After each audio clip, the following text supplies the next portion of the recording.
आज का ये प्रोग्राम वार्षिक उत्सव और विदाई समारोह दोनों सम्मिलित रूप से रखे गए हैं। वैसे तो जानकारी आपको सभी अध्यापकों ने बता दी है, फिर भी मैं एक योगा टीचर होने के नाते आपको कुछ पॉइंट बताना चाहूँगी जो आपको न केवल आपकी पढ़ाई, आपकी शिक्षा और परीक्षा तक काम आएंगे, बल्कि आपके निजी जीवन में भी आपको हमेशा सकारात्मक ऊर्जा प्रदान करेंगे, हमेशा आपको एनर्जेटिक बनाए रखेंगे।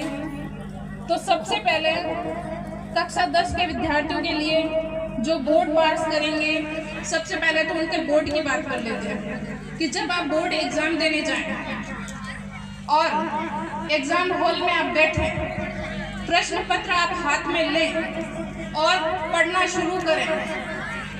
उस दौरान आपको एक बार तो ऐसा लगेगा कि जैसे इस पेपर में से आपको कुछ भी नहीं आता, दिमाग सुन्न हो जाएगा, खाली हो जाएगा और आपको लगेगा अब मैं क्या करूं।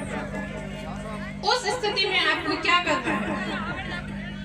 कुछ नहीं करना है, शांत मन को करना है, लंबे गहरे सांस भरने हैं, आंखें बंद रखनी है और लंबे गहरे सांस को बाहर छोड़ना है। शरीर को बिल्कुल स्थिर, शिथिल और तनाव मुक्त करना है। आपकी नैया वहीं पे पार हो जाएगी जब आपके शरीर से शिथिलता का अनुभव होगा।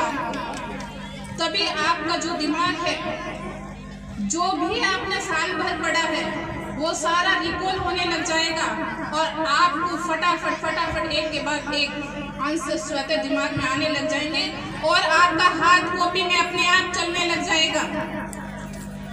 इसलिए कभी भी पेपर को देख के एग्जाम हॉल में घबराएं नहीं, वहां शांत होके बिल्कुल आपको आराम से पेपर के प्रश्न पढ़ने हैं। 2 मिनट शांति से आपको विचार करना है, उसके बाद धैर्य पूर्वक आपको आंसर देना है। यही सेम बात आप 12th वाले बच्चों पे अप्लाई होती है कि आप बिल्कुल धैर्य पूर्वक एग्जाम लिखें, क्योंकि वही 2 घंटे 3 घंटे आपके ऐसे होंगे जो आपकी साल भर की मेहनत का रिफ्लेक्शन देंगे।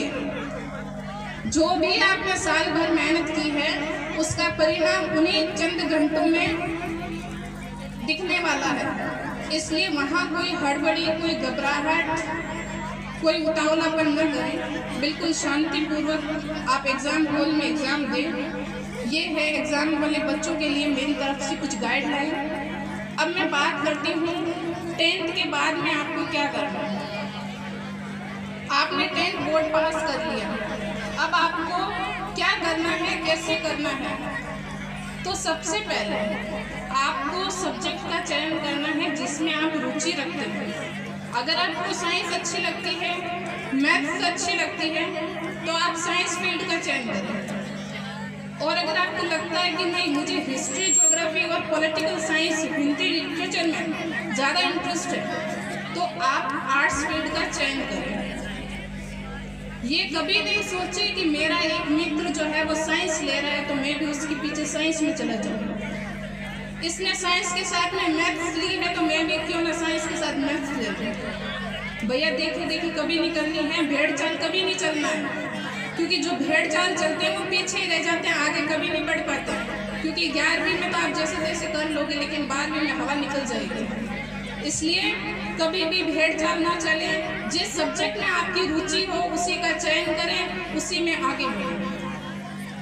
कक्षा 12 के विद्यार्थियों के लिए, चाहे वो साइंस से हो चाहे वो आर्ट्स से हो, अगर वो साइंस से हैं तो उनके लिए भी करियर में बहुत सारे ऑप्शन हैं। वो चाहे तो BSc BEd करके, BEd की जगह अभी एक नया कोर्स भी चला है, ITEP, integrated teacher education programme. आप वो करके टीचर फील्ड में जा सकते हैं। आप BTech MTech कर सकते हैं, BCA कर सकते हैं, और आप चाहें तो मेडिकल लाइन में भी आगे बढ़ सकते हैं, MBBS कर सकते हैं, BMS कर सकते हैं, BNYS कर सकते हैं। और आर्ट्स वाले भी अपने आप को कभी कम नहीं आंके, क्योंकि आर्ट्स वाले भी एजुकेशन फील्ड में टीचर, लेक्चरर और IAS RS बनकर अपने अपने हुनर का, अपनी अपनी काबिलियत का परचम लहराने में बहुत कामयाब होंगे। इसलिए ये कभी नहीं सोचे कि मैं आर्ट्स का विद्यार्थी हूँ या मैं साइंस का विद्यार्थी हूँ। अगर आप में हुनर काबिलियत होगी तो आप अपने अपने शहर के महारथी होंगे। बहुत ही गौरव की बात है आपके लिए कि आप अपने सब्जेक्ट पर पकड़ रखें, कभी किसी की देखा देखी नहीं करें। If you don't know how many resources are there, it doesn't matter how many resources are there if you don't know how to use them. It will be never enough. अगर आपको यही नहीं पता है कि आपके जो साधन है उनका कैसे यूज करें तो कोई मतलब नहीं, आपके पास एक साधन है, ये 4 ऑप्शन है। So, one thing more, आप अपने लक्ष्य पर फोकस करें। कभी ये नहीं सोचे कि मैं अकेला हूँ, मैं कैसे करूँगा, मैं कुछ नहीं कर सकता, कोई तो मेरे साथ होना चाहिए। कभी नहीं सोचे। आप ही अकेले बंदे हैं, आप ही अकेले बंदे हैं जो सब कुछ कर सकते हैं, जो बाकी कोई नहीं कर सकता है वो आप कर सकते हैं। इतना दम रखते हैं आप सभी? यस और नो? इसके लिए कहा गया है कि nothing is impossible, nothing is impossible for you because it has its own meaning, I am possible. So how can you say it is not possible? It is possible if you know. अगर आप ये मानते हो कि ये कार्य मैं कर सकता हूँ, इसका मतलब आप डेफिनेटली कर सकते हैं। आप कभी नहीं सोचे कि ये जो काम है मैं नहीं कर सकता। आपका सेल्फ कॉन्फिडेंस, आपका पेशेंस, आपका जो सहनशीलता और आपका जो डिसिप्लिन है, पंक्चुअलिटी है, यही सब आपके कैरेक्टर को बनाते हैं, यही सब आपके चरित्र को बनाते हैं। अगर विद्यार्थी जीवन में ये गुण, ये काबिलियत आपके पास में है तो आपको कभी भी किसी के सामने अपना परिचय खुद देने का मोहताज नहीं होना पड़ेगा। आपका परिचय, आपका कैरेक्टर खुद बताएगा कि आप क्या है। मुझे अभी तक भगवान की दया से कभी अपना परिचय देने की जरूरत नहीं पड़ी। मैं तो यहाँ पे दीदारी जी को और ये जो सर है यहाँ के BBC स्कूल के सर जो हैं इनको कभी जानती भी नहीं थी। पर आपको एक बात बता दूँ कि मैंने कुछ नियम, कुछ प्रिंसिपल अपनी निजी लाइफ में फॉलो किए जिससे ही मेरा कैरेक्टर बना है। मैंने कभी भी छोटे से छोटे बच्चे को तू से कभी पुकारा नहीं है। मैं हमेशा उन्हें कहती थी आप कैसे हैं, आप कैसे हैं, आप क्या कर रहे हैं। तो जब हम आप कहते हैं, छोटे अपने से छोटे को जब आप कहा जाता है तो उसके चेहरे पे एक बहुत ही अद्भुत लालिमा आती है। वो बच्चे के चेहरे की जो खुशी होती है वो हमें भी बहुत प्रसन्नता देती है। तो मेरा कैरेक्टर ही ऐसा था कि मैं कभी भी सोशल मीडिया पे भी किसी को तरीके से बात नहीं करती थी और शायद उसी वजह से आज यहाँ तक भी पहुँच गई जहाँ नहीं पता था किसी को मेरे बारे में। आज उन्होंने मेरी पहचान बता दी आप सभी के बीच में। अब मैं बात करती हूँ कि मैं योग क्षेत्र से बिलोंग करती हूँ। तो आपको एक बात बता दूँ कि पहला सुख निरोगी काया, दूजा हो घर में माया। यही कहावत है कि पहला सुख निरोगी काया, दूजा हो घर में माया। निरोगी काया होगी कैसे? कोई बताएगा मुझे कि निरोगी काया होगी कैसे? जब हम अच्छा भोजन करेंगे, जब हम अच्छा भोजन करेंगे और तरीके से भोजन करेंगे तो हमारी ये काया जो है अपने आप निरोगी हो जाएगी। अब आप में से कुछ लोग बोलेंगे कि मैडम भोजन तो अच्छा करते सुना है कि भोजन अच्छा करना चाहिए, पर इसका क्या मतलब कि तरीके से भोजन करना चाहिए? भाई इसका क्या मतलब है मैडम तरीके से भोजन करना चाहिए? तो मैं आपको बता दूं कि भोजन बिल्कुल तरीके से करना चाहिए।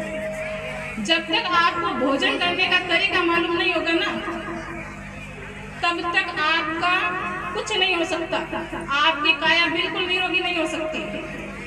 भोजन करने का तरीका है कि सूर्य उदय से 2.5 घंटे बाद सुबह का भोजन जितना हैवी आप कर सकते हैं, 2-4 रोटी गेहूं की हो, चाहे 2-4 सोगरे बाजरे के हो, दबा के ठूस लो, खा लो, और उसके बाद आप काम पर निकलो। खाने के बाद आप चाहें तो सुबह जूस ले लें। जितना हैवी आप भोजन कर सकते हैं उतना हैवी आप भोजन सुबह के टाइम में कर लें। और उसके बाद अगर आपको भूख लगे और आपको चाहिए कि आपको दोपहर में करनी है तो थोड़ा हल्का भोजन ले लें, और उसके बाद आप छाछ का, दही का मट्ठा बना के पी लें। और शाम के भोजन में बिल्कुल हल्का आहार लें और दूध का सेवन करें। और टाइम टू टाइम आप अपने भोजन का ध्यान रखें।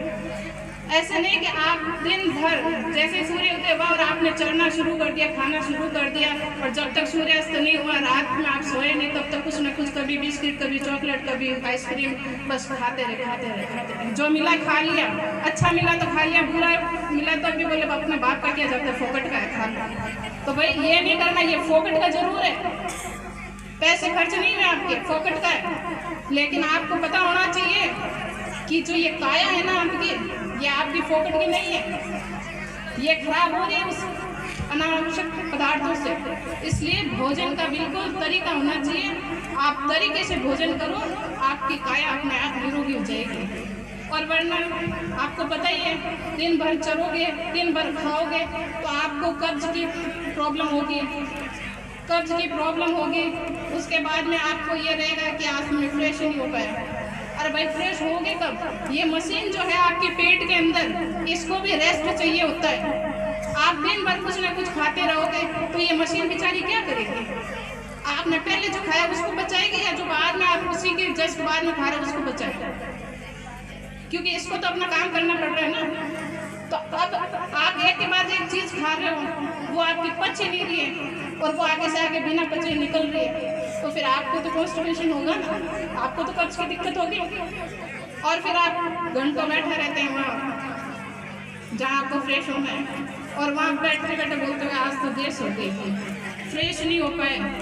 और आप अत्यधिक बल लगाते हो अपने शरीर पे, और उसके बाद आपके आंतों में, आपकी नसों में खिंचाव होता है, जिससे आपको मस्से की दिक्कत होने लग जाती है। आजकल एक आम बीमारी हो गई है, चाहे वो लेडीज हो चाहे जेंट्स हो, कोई भी हो, मात्र 30 ईयर अबव, 30 साल की उम्र से ज्यादा हर व्यक्ति को घर घर में मस्से की बीमारी होने लगी। होती कि नहीं है? सही है कि नहीं है मेरी बात? आम बात है मस्से की प्रॉब्लम। इसके लिए आपको अपनी दैनिक दिनचर्या में खाने का जो सिस्टम है इसको सुधारना पड़ेगा। आपको खाने के पूरे प्रॉपर सीक्वेंस को फॉलो करना पड़ेगा। उसके बाद में आपको कब्जे की कभी प्रॉब्लम नहीं होगी। चूंकि योगा के स्टूडेंट और योगा की टीचर हूँ, इसलिए आपको एक बात और बता दूँ, सारी बीमारियां शरीर की 80% हमारे पेट से शुरू होती है, और उन सब का एक समाधान खाने के बाद में जितने भी आसन है, उन आसनों में एक आसन ऐसा है जो खाने के बाद किया जाता है। बाकी सभी आसन खाने से पहले किए जाते हैं भूखे पेट। लेकिन एकमात्र ऐसा आसन है जो वज्रासन है, जिसको आप खाने के बाद करें। आपको कभी भी पेट से संबंधित किसी भी तरह की, चाहे वो पाचन क्रिया से संबंधित हो, चाहे वो गैस से संबंधित हो, चाहे आपको नसों का जो होता है धरण वगैरह उसकी समस्या हो, आपको हर्निया की समस्या हो, आपको जो ये अपच वाली समस्या हो, आपको मस्से की दिक्कत हो, कभी नहीं होगी जिंदगी में। आप खाने के तुरंत बाद 5 से 10 मिनट वज्रासन की स्थिति में बैठ जाएं। उल्टे गोटे करने हैं, घुटने उल्टे करने, और कुछ नहीं करना है। उल्टे घुटने करके बैठ जाना है और आपको बातें करनी है, या आपको जो भी काम करना आपको करना है। आपको जिंदगी में कभी पेट से संबंधित कोई भी बीमारी नहीं होगी। लिख के ले लो भले आप मुझसे। इसके बाद आयुर्वेद से रिलेटेड मस्से की प्रॉब्लम का ट्रीटमेंट जो है वो आपके घर के अंदर। आपको कभी किसी चिकित्सालय जाने की जरूरत नहीं है। आपके घर में जो आपकी रसोई है ना, वही आपका चिकित्सालय है। आपके घर की आपकी रसोई जो है वही आपका चिकित्सालय है, अगर आप उसकी अहमियत समझो तो। घर के अंदर नारियल तो सभी ने देखे होंगे, लाते होंगे ना, चोटी वाले डांडी वाले नारियल सुने ना, उसकी जट को निकाल के उसकी जट को निकाल के उसको जला के थोड़ा सा पत्थर से रगड़ के सिलबट्टे पे और छाछ या दही में मिला के पी लो। 10 से 15 दिन रेगुलर पियो और खाने का ध्यान रखो, मजा ले आपको मसा हो जाएगा वापस। खूनी मसा भी इससे ठीक हो जाएगा। और जो ऑपरेशन के लिए निकल रहे हैं घर से, वो भी एक बार इसको आजमा ले जरूर। आपको ऑपरेशन के लिए हॉस्पिटल जाने की जरूरत नहीं पड़ेगी।